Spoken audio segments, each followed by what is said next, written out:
حضرت والا رحمۃ اللہ علیہ نے لوگوں سے پوچھا عمرے پر، ابھی تو آپ لوگ ہم سے زیادہ جانتے ہیں اس بات کو کہ ایسے مناظر ہم نے تو نہیں دیکھے کبھی. پھر ہمارے ملک میں بھی کالام کاغان کی تو ایک سے ایک بڑھ کر ہے، لیکن ایسا منظر تو بہرحال میں نے تو نہیں دیکھا ہوں گے، اور دنیا میں اور بھی مناظر ہیں. تو اللہ تعالیٰ نے مکہ شریف کے پہاڑوں کو چٹیل بنایا، کوئی سبزہ نہیں، کوئی درخت نہیں، اور ایسے زبردست مناظر کے آدمی دیکھ کر پریشان ہو جائے. تو اللہ نے مکہ شریف میں یہ مناظر کیوں نہیں رکھے ایسے؟ دنیا میں اور بھی کیا کیا عجیب نیاگرا کا آبشار.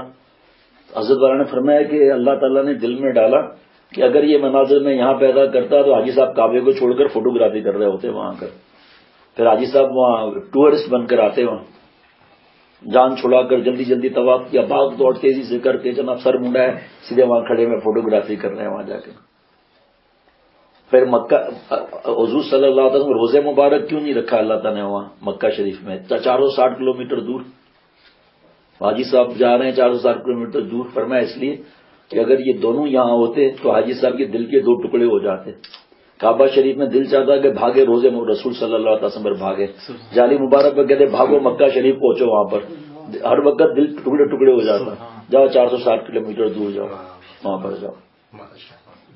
پھر جتنا بڑا بادشاہ ہوتا ہے اس کا پیلس تو بڑا ہوتا ہے، اللہ کا گھر اتنا چھوٹا اور خود اللہ اتنے بڑے.